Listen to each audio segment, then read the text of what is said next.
नमस्कार दोस्तों, आज फिर सतवीर सर चैनल पर आप सभी का हार्दिक स्वागत और अभिनंदन। हम पढ़ रहे थे रीट विस्फोट के अंदर नए सिलेबस के अकॉर्डिंग राजस्थान के लोक नृत्यों को। राजस्थान के लोक नृत्यों से संबंधित कैसे प्रश्न पढ़ेंगे, इससे पहले हमने राजस्थान का एकीकरण 2 लेक्चर के अंदर पूरा किया है। प्ले स्टोर जो है उसमें जाइए प्ले लिस्ट के अंदर और आप उन्हें अच्छे तरीके से पढ़ो। 1857 की क्रांति अभी नए सिलेबस के अंदर है, तो रीट में हमने वो भी कंप्लीट कर चुके हैं। और इसके अलावा हम पढ़ रहे थे राजस्थान के लोक नृत्य, यूनिट नंबर फर्स्ट कला संस्कृति की सबसे टफ यूनिट। इसके अंदर देखो हमने सबसे पहले पढ़ा था कि एक तो था राज्य का जो शास्त्रीय नृत्य है कथक के बारे में हमने संपूर्ण पढ़ लिया है। वहां से कैसे प्रश्न पढ़ेंगे मैं जल्द ही आपके लिए प्रश्नोत्तरी लेकर आऊंगा। पहले प्रश्नोत्तरी 1857 की क्रांति और प्लस में एकीकरण की रहेगी, उसके बाद लोक नृत्यों की यूनिट रहेगी। लाइव सेशन के अंदर अधिक से अधिक बच्चों को लाया करो ताकि हमारा मनोबल बढ़े और हम लगातार आपको वीडियो उपलब्ध करवाते रहे। कथक के अलावा हम पढ़ रहे थे राजस्थान का राज्य नृत्य जिसका नाम था घूमर, ये पढ़ रहे थे। घूमर में हमने ये पढ़ लिया था कि घूमर के उपनाम क्या है और घूमर नाम कैसे पड़ा है। अब हम पढ़ेंगे कि ये जो घूमर नृत्य था ये नृत्य मांगलिक अवसरों पर भी किया जाता है। कैसे अवसरों पर? अब देखो घूमर जो है वो मांगलिक अवसरों पर किया जाता है। उसमें मांगलिक अवसर कौन कौन से रहते हैं, बहुत इंपॉर्टेंट रहते हैं। तो याद रखना घूमर के लिए गणगौर बड़ा फेमस रहता है। कौन सा? गणगौर बहुत ही फेमस रहता है कि गणगौर एक ऐसा मांगलिक पर्व है, उत्सव है जिस पर घूमर नृत्य अति इंपॉर्टेंट किया जाता है। उसके बाद तीज आती है और तीज पर भी ये जो नृत्य है वो बहुत ही इंपॉर्टेंट किया जाता है। तीज के अलावा कोई भी जन्मोत्सव मान लो, आप क्या मान लो? जन्मोत्सव। और आजकल ये जन्मोत्सव पर भी नृत्य किया जाने लगा है। एक तो गणगौर आ गया, तीज आ गया और इसके अलावा जन्मोत्सव आ गया। तो ये मांगलिक अवसर है जिन पर यह नृत्य किया जाता है। अब आपसे प्रश्न ये है कि ये जो नृत्य है इसकी क्रिया विधि, प्रत्येक नृत्य की क्रिया विधि बहुत ही इंपॉर्टेंट रहती है, ये बात ध्यान देना। और आज हम पढ़ने जा रहे हैं घूमर की क्रिया विधि क्या है। देखो घूमर की क्रिया विधि 2 रूपों से संचालित होती है। एक तो देखो, एक तो क्या होता है कि अंग प्रत्यंगों का संचालन होता है। इसमें किसका? अंग और प्रत्यंगों का संचालन होता है, संचालन होता है। एक तो बहुत इंपॉर्टेंट है ये लाइन कि अंग प्रत्यंगों का संचालन किस नृत्य की क्रिया विधि है, तो घूमर की है। इसके अलावा दूसरी विधि देखो, जो स्टेज होता है, जो मंच होता है, मंच के चारों ओर चक्कर लगाना, मंच के चारों ओर चक्कर लगाना, ये भी इसके अंदर क्या रहती है? एक क्रिया विधि रहती है। इस चीजों को आप ध्यान देना। तो घूमर नृत्य मांगलिक अवसरों पर गणगौर है, तीज है, जन्मोत्सव और विवाह पर भी आजकल किया जाने लगा है। तो विवाह भी आप यहां पर लिख सकते हो। लो जी। इसके अलावा देखो क्रिया विधि 2 प्रकार से रहती है। अंग प्रत्यंगों का संचालन रहता है और मंच के चारों ओर चक्कर लगाना, इस नृत्य की 2 क्रिया विधि रहती है। अगला प्रश्न यहां पर देखो, पदाघात की दृष्टि से कौन सा है? पदाघात की दृष्टि से इस नृत्य को 3 भागों में भी हम बांट सकते हैं। पदाघात का अर्थ समझे क्या? कि पैरों का जो आघात होता है उसके आधार पर घूमर को 3 भागों से बांटा जाता है। अब देखो पहला जो है इसमें वो तो है पैरों को जमीन पर पटकना। क्या है? पैरों को जो जमीन है इस जमीन पर पटकना, पैरों को जमीन पर, पैर, टे और क और ना। लो जी, पैरों को जमीन पर पटकना पदाघात की दृष्टि से 3 भागों में बांटा है, उसमें पहली है। दूसरी देखो, जो आपकी एडी है, क्या है एडी, इस एडी का आघात, एडी का आघात, एडी का क्या हो गया आघात, जोर से एडियां मारना जमीन पर। और इसके अलावा तीसरा है जो आपका पंजा है, क्या है पंजा है, पंजे का आघात भी इसमें इंपॉर्टेंट रहता है। लो जी, एक रहता है पंजे का आघात, एडी का आघात, पैरों को जमीन पर पटकना, ये बहुत इंपॉर्टेंट पदाघात की दृष्टि से घूमर नृत्य रहता है। ये घूमर की क्रियाविधि हुई, ये घूमर जो मांगलिक अवसरों पर किया जाता है वो अवसर है। अब देखो अगला प्रश्न, आप ध्यान देना, इसी घूमर से संबंधित जाता हूं और मान लो ये घूमर शब्द है, ये घूमर याद रखना गोलाई में किया जाता है। कैसा होता है ये नृत्य होता है गोलाई में, और इसका पथ जो होता है वो होता है गोलाकार पथ। कैसा पथ होता है, इस नृत्य का पथ गोलाकार होता है, इसलिए नृत्य को घूमर नृत्य या फिर गोलाई वाला नृत्य भी कहा जाता है। पथ मतलब मार्ग, और इस नृत्य का मार्ग कैसा होता है गोलाकार होता है। इसके अलावा देखो ये नृत्य होता है किसके आधार पर, तो 2 चीजें याद रखना, एक तो होता है इसमें सबसे इंपॉर्टेंट अष्टताल राग पद्धति। कौन सी होती है अष्टताल राग पद्धति की, कौन सा नृत्य अष्टताल राग पद्धति पर आधारित है। इसके अलावा ये नृत्य है जल सारंग धर की कथा पर आधारित। कौन सी है, जल सारंग और धर की कथा पर आधारित। अब देखो घूमर नृत्य हमारा बहुत इंपॉर्टेंट नृत्य है क्योंकि राज्य का राज्य नृत्य है, इसीलिए हम इसमें बहुत कुछ पढ़ रहे हैं कि अष्टताल राग पद्धति पर आधारित राज्य का कौन सा नृत्य है और कौन सा नृत्य है जो जल सारंगधर की कथा पर आधारित है। ये दोनों प्रश्न बहुत इंपॉर्टेंट रहते हैं घूमर से संबंधित। अब देखो अष्टताल राग पद्धति क्या है, ये प्रश्न बहुत इंपॉर्टेंट बनता है।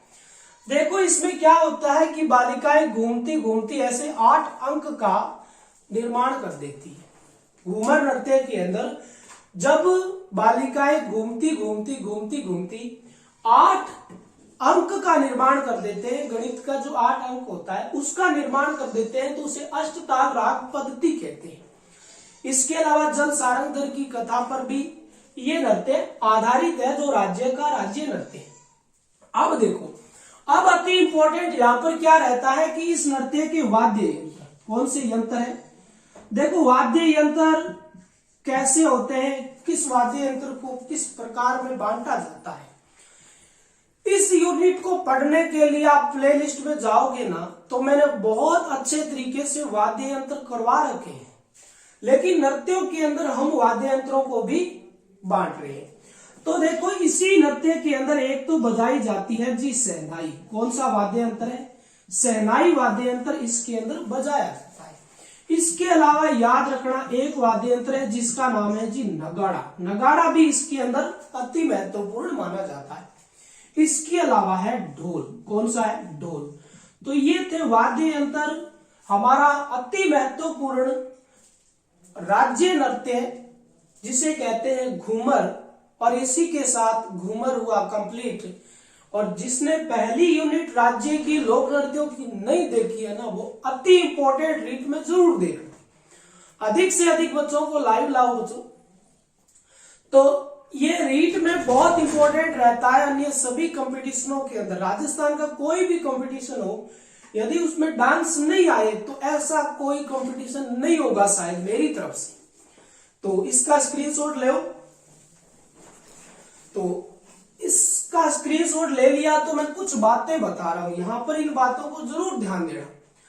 देखो घूमर से संबंधित कुछ बातें हैं, कई बार आ जाता है कि बताइए जी घुमरा नृत्य किसका है, कौन सा घुमरा नृत्य। तो बच्चे क्या होते हैं कि इस घुमरा नृत्य के अंदर कंफ्यूज हो जाते हैं।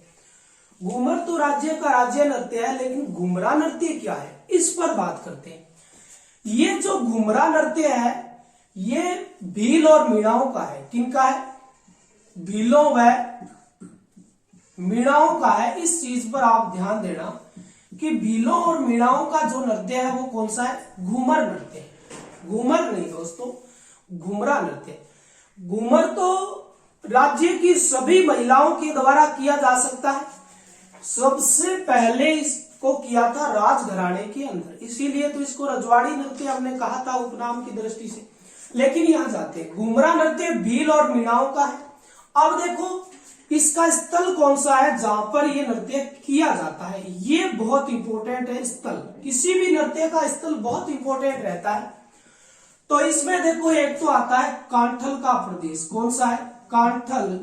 और एक आता है मेरवाड़। इस बात को ध्यान देना, मेरवाड़ जो अजमेर वाला क्षेत्र है और कांठल जो प्रतापगढ़ का क्षेत्र है। प्रतापगढ़ का बहुत पुराना नाम देखो तो कांठल ही मिलता है, वो हम ज्योग्राफी में देखेंगे।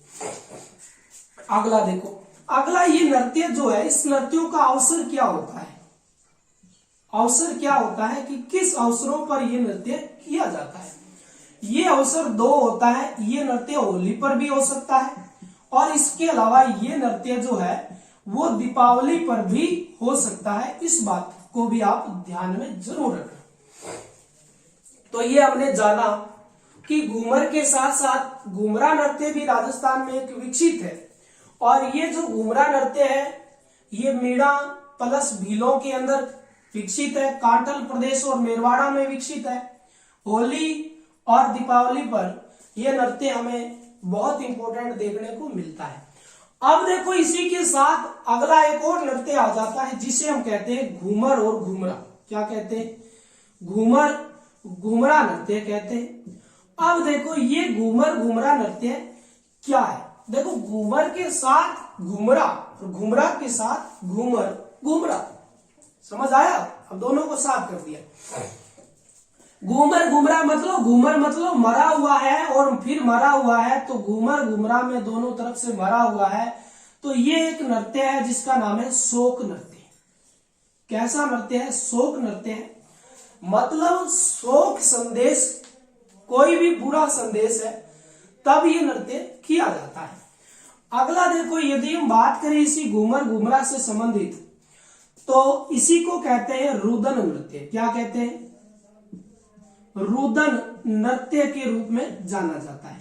मतलब रुदन नृत्य इसे क्यों कहते हैं? क्योंकि कई बार आपने सोचा होगा कि हम रुदन कर रहे हैं। रुदन मतलब दुख गीत होते हैं इस नृत्य के अंदर, इसीलिए इस नृत्य का नाम पड़ जाता है रुदन नृत्य। शोक संदेश का अर्थ हुआ कि बहुत बुरा संदेश है और बुरे संदेश में यह नृत्य किया जाता है। आगे देखो, ये हुआ घूमर घुमरा, शोक नृत्य हुआ और रुदन नृत्य हुआ। इसमें जो गीत गाए जाते हैं वो गीतों के नाम भी क्या है? गीतों को कहते हैं रुदन गीत। क्या कहते हैं? रुदन गीत कहते हैं। इस बात पर आप ध्यान दे लेना। अब देखो रुदन गीत कहते हैं, लेकिन यहाँ जो वाद्य यंत्र होता है वो भी कौन सा होता है? देखो वाद्य यंत्र जो होता है वो भी होता है, यहाँ पर ढोल ही होता है। देखो राज्य का राज्य नृत्य घूमर था और उसके अंदर भी ढोल का प्रयोग हमने किया था और यहाँ पर भी ढोल का प्रयोग हो रहा है। तो कोई बड़ी बात नहीं है, ये घूमर घुमरा में ढोल का प्रयोग है, ये घूमर में ढोल का प्रयोग हो रहा है। अब देखो इसका भी क्षेत्र विशेष बहुत प्रचलित है कि ये नृत्य कहाँ किया जाता है। तो स्थल इसका मैं ऊपर लिख दूं, कोई दिक्कत नहीं है। घूमर और घुमरा का स्थल निकला इसका, ये किया जाता है बागड़ प्रदेश के अंदर। कौन सा प्रदेश है? बागड़ प्रदेश, जिसे आप कहते हो डूंगरपुर और बांसवाड़ा। यहाँ पर किस समाज में किया जाता है? ये किया जाता है ब्राह्मण समाज के अंदर। आपको पता होगा कि बागड़ का कुंभ कहते हैं वेणेश्वर धाम को, और वेणेश्वर धाम 100 माइल जाखम के किनारे डूंगरपुर जिले में है। और उसी जिले के अंदर एक आदिवासी संत हुए थे जिनका नाम था संत माऊ जी। वो कोई भील या मीणा नहीं था, वो ब्राह्मण थे। वो कौन थे? ब्राह्मण थे। तो ब्राह्मण से याद रखना कि बागड़ प्रदेश में ब्राह्मण महिलाओं के द्वारा घूमर घुमरा नृत्य भी किया जाता है। अब देखो, अब मैं एक बात बता दूं घूमर और घुमरा नृत्य की। पहली बात तो याद रखना, इसमें दो होते हैं, एक तो विधवा महिलाएं होती है। कैसी महिलाएं होती है? विधवा। और एक पक्ष में होती है, दो पक्ष होते हैं इसमें, एक में होती है साधुवाओं का पक्ष होता है। अब एक तो साधुवाएं होती है और एक विधवा होती है। दोनों इस नृत्य को जिस पथ पर करती है वो पथ भी कौन सा होता है? गोलाकार होता है। अब देखो, एक तरफ तो विधवा महिलाएं बैठी होती है और एक तरफ साधुवाएं महिलाएं बैठी होती है, और जो पथ होता है, जो मार्ग होता है, वो कैसा होता है? गोलाकार होता है। अब देखिए थोड़ी सी इसकी नृत्य की क्रिया विधि क्या है वो जान लो। अब देखो, बागड़ प्रदेश में ब्राह्मण समाज में क्या होता है कि घूमर घुमरा नृत्य, शोक संदेश, रुदन गीत पर नृत्य किया जाता है। रुदन नृत्य क्यों किया जाता है? अब देखो, मानो कोई पत्नी है, उसका पति परमेश्वर इस संसार में नहीं रहा और वो इस संसार को छोड़कर चला गया है, तब क्या होता है कि यदि जो उस पति की पत्नी थी वो यदि मायके है तो वो पियर में आएगी और पियर में आके 16 श्रृंगार करेगी। जितने भी श्रृंगार है वो सारे श्रृंगार करेगी। लिपस्टिक होगा, काजल होगा और जितने भी श्रृंगार है, बिंदी है, जितने भी श्रृंगार है वो करेगी महिला। और जब तक उस पति की अर्थी नहीं गिरी है ना, कहां पर? शमशान घाट के अंदर, उससे जब तक अर्थी शमशान घाट से नहीं गिरी है शमशान घाट में, तो उससे पहले ये नृत्य किया जाता है। बहुत इंपॉर्टेंट नृत्य माना जाता है बागड़ समाज का। तो हमने आज की क्लास में घूमर को पूरा किया और घूमर के साथ हमने घुमरा को पढ़ा और घुमरा के साथ हमने घूमर घुमरा को भी पढ़ा। और घूमर घुमरा को हमने ये भी देखा कि ब्राह्मण समाज के अंदर, बागड़ प्रदेश के अंदर ये नृत्य बड़ा ही इंपॉर्टेंट रहता है। तो इसको आपने स्क्रीनशॉट ले लिया तो मैं इसको साफ कर देता हूं। तो आज के नृत्य के साथ हमारे 4 नृत्य कंप्लीट हो चुके हैं। अब देखो, अब मैं एक नृत्य ले रहा हूं। उस नृत्य का नाम देखो, यहां पर ये जो नृत्य है ना, ये नृत्य है राज्य नृत्य। अब मैं नृत्य ले रहा हूं, इस नृत्य का नाम है राज्य का खेल नृत्य। क्या नाम है? राज्य का खेल नृत्य। देखो, ऐसा नृत्य जो राज्य का खेल नृत्य है, तो ऐसा नाम आता है राज्य का खेल नृत्य, नेजा नृत्य आता है। कौन सा नृत्य आता है? नेजा नृत्य। तो सुनो आप नेजा नृत्य के बारे में कि क्या नृत्य होता है, कैसे नृत्य किया जाता है। लाइव सेशन के अंदर फिर से मैं प्रकाश आप सभी का हार्दिक स्वागत, अभिनंदन करता हूं। आप अधिक से अधिक बच्चों को जोड़ने का प्रयास किया करो। तो रीट के अंदर हम नेजा नृत्य, राज्य खेल नृत्य को पढ़ने जा रहे हैं। इसमें 2 आदिवासी जनजातियां होती है, एक का नाम भील होता है और दूसरी का नाम क्या होता है? मीणा होता है। ये नृत्य नेजा दोनों में ही प्रचलित है, भीलों में भी प्रचलित है और मीणाओं में भी प्रचलित है।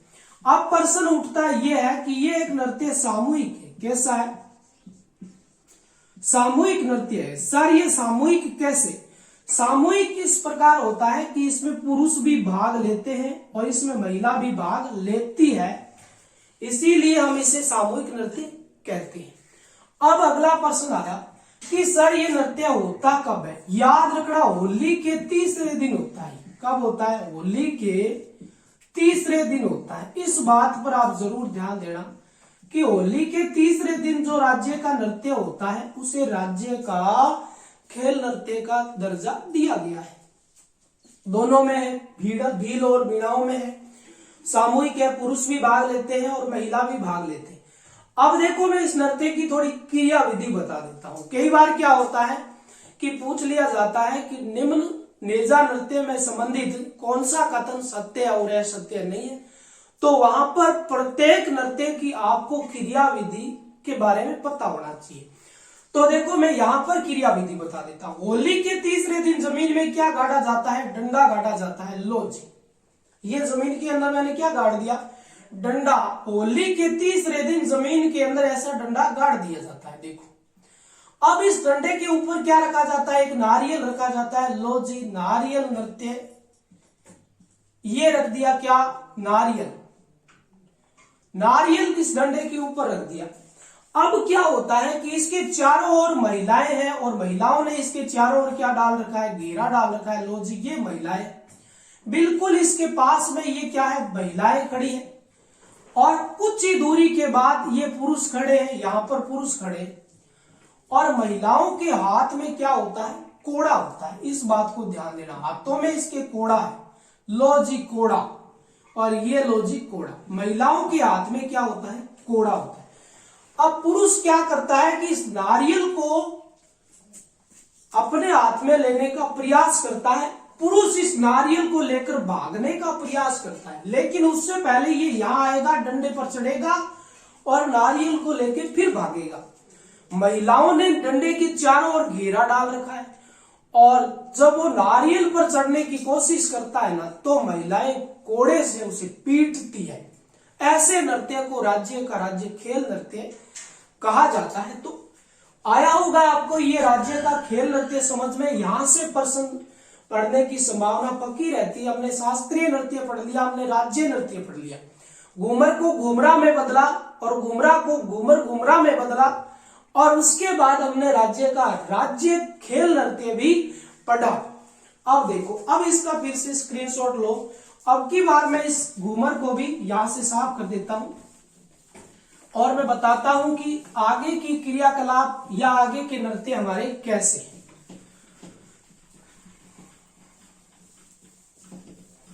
अब देखो, ये रहा किया साफ। अगला हमारा नृत्य है धार्मिक नृत्य।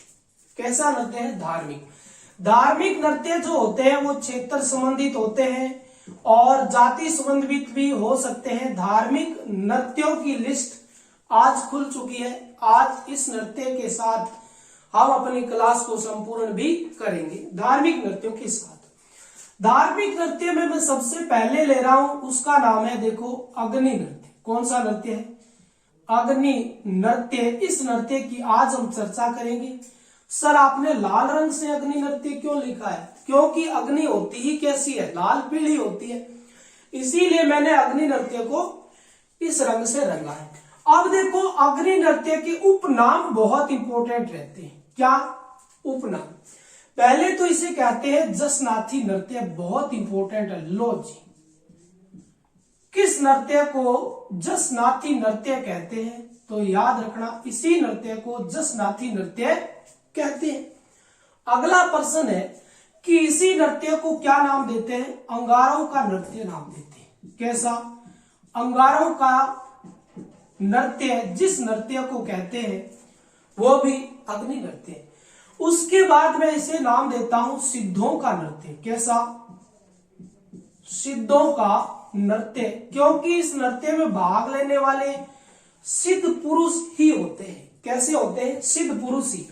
जसनाथी नृत्य क्यों कहा, अंगारों का नृत्य क्यों कहा और सिद्ध पुरुष या सिद्ध नृत्य क्यों कहा, ये सभी उपनाम, इसी उपनामों के साथ मैं अग्नि नृत्य को संपूर्ण कर दूंगा। जसनाथी नृत्य इसलिए कहा जाता है, देखो मैं इधर बता देता हूं आपको कि जसनाथी नृत्य क्यों कहा जाता है। याद रखना, ये यहां पर जसनाथ जी जो है, ये यहां पर जसनाथ जी क्या हुए हैं, एक संत हुए। जसनाथ, लो जी, जसनाथ जी क्या हुए, एक संत हुए और इनका एक संप्रदाय हुआ है। उस संप्रदाय का नाम क्या है, जसनाथी संप्रदाय। जस और नाथी संप्रदाय हुआ है। किसका है, जसनाथी संप्रदाय। तो याद रखना, जसनाथी संप्रदाय जो हुआ है जसनाथ जी का हुआ है। लेकिन हम ये नहीं पढ़ेंगे, हम पढ़ेंगे कि जसनाथ जी जो है इनका जन्म होता है कहां पर, वो आता है कत्रियासर। और कत्रियासर कहां पड़ता है, बीकानेर जिले के अंदर। और इसी बीकानेर में कत्रियासर में जसनाथ जी का जन्म होता है और इसी जन्म स्थान से अग्नि नृत्य का क्या होता है, उदय होता है। ये बात ध्यान देना आप यहां पर। इस नृत्य का उदय जो हुआ है वो कहां से हुआ है, जसनाथ जी का जन्म स्थल कत्रियासर बीकानेर से अग्नि नृत्य का शुरुआत हो चुका है। लेकिन इस नृत्य को वर्तमान स्वरूप किसने दिया, तो वर्तमान स्वरूप जो है वो वर्तमान स्वरूप देने वाले थे बीकानेर के महाराजा गंगा सिंह जी। कौन थे? गंगा सिंह जी, बीकानेर वाले महाराजा गंगा सिंह जी ने जो गंग नहर को लाए थे, जो हमारी पहली नहर है, प्राचीन नहर है गंग नहर, उसे लाने का श्रेय गंगा सिंह को जाता है। और गोगामेड़ी का निर्माण फिरोज शाह तुगलक ने करवाया था, लेकिन वर्तमान स्वरूप जो दिया था वो गंगा सिंह ने दिया था। तो वर्तमान स्वरूप गंगा सिंह ने दिया किस नृत्य को? अग्नि नृत्य को। कतरिया सर से इस नृत्य का उदय होता है, लेकिन जसनाथी नृत्य क्यों कहते हैं? क्योंकि जसनाथ जी का एक संप्रदाय हुआ है, जसनाथी संप्रदाय। इस जसनाथी संप्रदाय में सिद्ध पुरुष होते हैं। कैसे पुरुष होते हैं? सिद्ध पुरुष होते हैं, और यही पुरुष जो होते हैं सिद्ध पुरुषों का नृत्य होता है। इसीलिए इस नृत्य को, जो सिद्ध पुरुष होते हैं वो इस नृत्य को करते हैं, इसलिए सिद्ध नृत्य कहा जाता है। और जसनाथ जी का ये नृत्य चलाया गया है, इसीलिए जसनाथी नृत्य कहते हैं। सिद्ध पुरुषों का नृत्य है, इसलिए सिद्ध पुरुषों का नृत्य भी कहते हैं। अंगारों पर क्यों कहते हैं अंगारों का नृत्य? क्योंकि ये नृत्य कहाँ होता है, ये याद रखना, अंगारों पर होता है। किस पर होता है? अंगारों पर। अब देखो कैसे होता है। इसी नृत्य की मैं कुछ क्रियाविधि बता देता हूं। तो यहां देखिए, ये है अंगारे लाल लाल, ये देखो ये क्या है? अंगारे हैं। ये सारे के सारे क्या दिख रहे हैं आपको? ये अंगारे दिख रहे हैं। ये लो, थोड़ा सा टाइम जरूर लगता है लेकिन बड़ा शानदार समझ आता है। ये अंगारे हैं, ये अंगारों से बना हुआ होता है, इसे कहते हैं धूणा। क्या कहते हैं? धूणा। तो ये क्या बना दिया मैंने? धूणा बना दिया।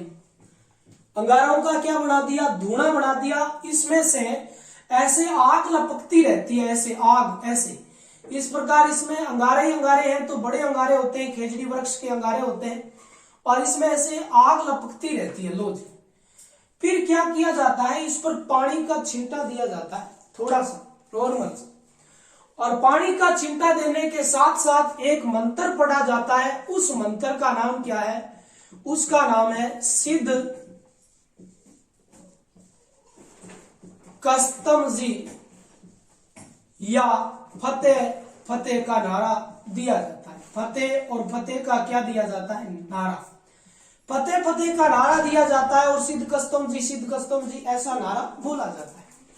और ऐसा नारा बोलकर जितने भी सिद्ध पुरुष होते हैं सारे इस पर कूद खड़े होते हैं। किस पर? अंगारों के ऊपर। देखो, सारे अंगारों के ऊपर कूद खड़े होते हैं, और यहाँ पर बहुत अच्छी क्रिया करते हैं, बड़ी अच्छी क्रिया विधि करते हैं। इस नृत्य की बड़ी शानदार क्रिया विधि लगती है मेरे को। ये परीक्षा में पूछे जाने वाला प्रश्न अभी बता रहा। एक तो देखो, एक तो अंगारों पर ये क्या करते हैं? मतीरा फोड़ते हैं। तो याद रखना, अंगारों पर मतीरा फोड़ना, मतीरा फोड़ना एक क्रिया विधि ये रही। दूसरी इनकी जो क्रिया विधि होती है वो होती है अंगारों पर हल जोतना। अंगारों पर हल जोतना। लो जी, हल अंगुलियों से जोतते हैं, जोतना। और तीसरा ये है कि अंगारों को हवा में उड़ाना। कैसा? अंगारों को हवा में उड़ाना। और हवा में अंगारों को उड़ाने के बाद ये क्या करते हैं? अंगारों को मुंह से पकड़ना, अंगारों को दांतों से पकड़ना। लो जी, दांतों से अंगारों को पकड़ते हैं। ऐसी क्रियाविधि, ऐसा खेल खेलते हुए नजर आते हैं जसनाथ जी की रात्रि जागरण पर। लेकिन इसके सामने सामने एक वाद्य यंत्र बजता रहता है, उसकी धुन में ये उसे कहते हैं नगाड़े। नगाड़े इसकी चारों ओर बजते रहते हैं धुने के, जिसके कारण जसनाती सिद्ध पुरुष को सिर्फ नगाड़े की आवाज सुनाई देती है। मन में किसी प्रकार का कोई संशय नहीं रहता, और आग में कूद खड़े होते हैं और नृत्य को दिखाते रहते हैं। बड़ी शानदार ये कला दृष्टि का नृत्य है, जसनाथ जी का नृत्य है। जसनाथ जी के सिद्ध पुरुष इस नृत्य को करते हैं। सिद्ध कस्तम जी का नारा ये मंत्र पढ़ते हैं, और फतेह फतेह का आघोष या नारा देते हुए रात्रि जागरण पर यह नृत्य किया जाता है।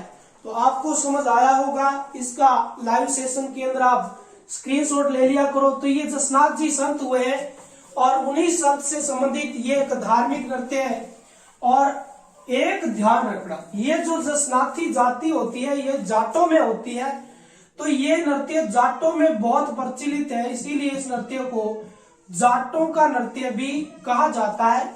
ये भी मैंने आपको करवा दिया। देखो, जाटों में जसनाथी होते हैं, जसनाथ जी जाट थे, इसीलिए ये नृत्य जाटों में बड़ा प्रचलित है, तो जाटों का नृत्य भी इसे हम कह सकते हैं। अगला देखो, अगला हमारा एक धार्मिक नृत्य फिर सामने आ रहा है, और ये धार्मिक नृत्य हमारा है, इस धार्मिक नृत्य का नाम है देखो लांगुरिया नृत्य। कौन सा? लांगुरिया नृत्य हमारे सामने आ चुका है, और ये लांगुरिया नृत्य भी एक धार्मिक नृत्य है। कैसे प्रश्न पढ़ेंगे, क्या इसकी क्रियाविधि होती है, ये संपूर्ण हम जानेंगे। देखो, लांगुरिया नृत्य, पहला तो बात है इसके उपनाम क्या है। क्या है उपनाम? तो याद रखना, इसका नाम है गुटवन नृत्य। कैसा है? गुटवन नृत्य इस नृत्य का बहुत इंपॉर्टेंट उपनाम है, और इसमें गुटवन नृत्य या गुटवन खेले ऐसे गीत गाए जाते हैं। तो इस नृत्य का उपनाम क्या होता है? गुटवन नृत्य। उपनाम जाना। अब हम पढ़ेंगे, ये देखो लांगुरिया नृत्य, ये रहा इसका उपनाम गुटवन नृत्य। अब हम जानेंगे कि नृत्य कहाँ कहाँ प्रचलित है, कैसे किया जाता है। देखो, लांगुरिया नृत्य जो है, इसमें दो बातें हम देखते हैं। एक तो लांगुरिया क्या है, एक तो क्या है लांगुरिया क्या है, और दूसरा यहाँ जो नृत्य किया जाता है ये केला मैया की आराधना में किया जाता है। कौन सी मैया है यहाँ पर? ये है देखो केला और मैया, इसकी आराधना में किया जाता है। तो ये केला मैया कौन थी और लांगुरिया कौन था? अब देखो, लांगुरिया जो है ये हनुमान जी का ही अवतार माना जाता है। किसका? हनुमान जी का एक रूप है, हनुमान जी का ही एक क्या देखा जाता है? रूप। तो लांगुरिया स्वरूप क्या है इस नृत्य में? लांगुरिया स्वरूप एक हनुमान जी का रूप है, और केला मैया जो है ये अंजना माता का रूप देखने को मिलता है। कौन सी माता? अंजना माता का रूप देखने को मिलता है। तो पहला यहां से कंप्लीट हुआ। अब जी सर, केला मैया या फिर अंजना माता का मंदिर कहाँ है? तो ये पड़ता है करौली जिले के अंदर। कौन सा जिला है? करौली जिले के अंदर एक नदी बहती है, कालीसील नदी, और उसी कालीसील नदी के किनारे पर ये भव्य मंदिर बना हुआ है। यहाँ पर क्या होता है कि इसी करौली के अंदर एक तो आश्विन के नवरात्रे आते हैं। कैसे? आश्विन के नवरात्रे, और एक आते हैं चैत्र माह के नवरात्रे। ये दोनों क्या आते हैं यहाँ पर? नवरात्रे। और इसी नवरात्रों में जब रात्रि को जागरण होता है, कैसा? नवरात्रे में क्या होता है? रात्रि जागरण होता है। लो जी, मैं यहाँ लिख देता हूं, रात्रि जागरण। और इसी रात्रि जागरण में एक आती है मीणा जाति की कुंवारी कन्या। कैसी? मीणा जाति की कुंवारी, और वो कन्या होती है, और वो इस नृत्य को करती है। और एक लड़का इसमें क्या बनता है? लांगुरिया बनता है, और वो इसमें हास्य या व्यंग्य दिखाता है। हास्य और व्यंग्य जो दिखाता है वो एक लड़का होता है। और मीणा जाति की देखो कुंवारी कन्या मैंने लिखा है, तो इस नृत्य को करती है, और लांगुरिया जो होता है वो लड़का होता है। तो बताइए, एक सामूहिक नृत्य हुआ या नहीं हुआ? तो बिल्कुल सही सर, ये भी एक सामूहिक नृत्य हुआ, क्योंकि इसमें पुरुष और महिला दोनों ही भाग लेते हैं। पुरुष और महिला दोनों भाग लेते हैं। फिर वह कब होता है जी? रात्रि जागरण पर होता है। रात्रि जागरण किसका होता है कि आश्विन और चैत्र माह के अंदर जो नवरात्रि आते हैं उसमें केला मैया का क्या होता है? जागरण होता है। उसी जागरण के समय ये नृत्य किया जाता है। तो लांगुरिया क्या है? तो याद रखना, लांगुरिया एक हनुमान जी का रूप है, और केला मैया एक अंजना माता का रूप देखने को मिलता है। और गुटवन जैसे गीत गाए जाते हैं, इसीलिए इसे गुटवन नृत्य के नाम से जाना जाता है। तो देखो, ये जो नृत्य था, इस नृत्य के अंदर हम ये जानेंगे कि इसके कलाकार कौन थे। प्रसिद्ध कलाकार की जगह मैं लिख दूं नृत्यकार। इस नृत्यकार बहुत इंपॉर्टेंट है। इस नृत्य का ये पड़ती है बाड़ी पड़ता है, और बाड़ी कहाँ पड़ता है? इसी करौली के अंदर धौलपुर में पड़ता है बाड़ी। और धौलपुर में जो बाड़ी पड़ता है, यहाँ के एक नृत्यकार हुआ है नारायण सिंह बेंगड़ी। क्या नाम है, नारायण सिंह बेंगड़िया। ये देखो नारायण सिंह बेंगड़िया यहाँ के क्या है, अति प्रसिद्ध इस नृत्य के लखी मेला जो बढ़ता है केला माता का, इस लखी मेले के अंदर नारायण सिंह बेंगड़िया यहाँ का बहुत प्रसिद्ध नृत्यकार है, जो बाड़ी तहसील धौलपुर का रहने वाला है। क्या सर ये तो नारायण सिंह बेंगड़िया तो एक पुरुष है, क्या पुरुष कर सकते हैं? देखो सामूहिक नृत्य है, पुरुष और महिला दोनों कर सकते हैं। अगला प्रश्न, अगला है कि ये नृत्य करता है तो इसमें किस प्रकार के वाद्य यंत्र होते हैं, ये भी बहुत इंपॉर्टेंट है। तो याद रखना, एक होता है नफीरी और एक होता है नौबत, एक होता है नफीरी और एक क्या होता है नौबत। इस प्रकार के वाद्य यंत्र भी इस नृत्य के अंदर बजाए जाते हैं। तो ये वाद्य यंत्र या फिर ये लांगुरिया नृत्य धार्मिक नृत्य है। इससे पहले हमने पढ़ा जसनाथ जी का जसनाथी नृत्य है, समझ आया होगा, इसका स्क्रीनशॉट लो।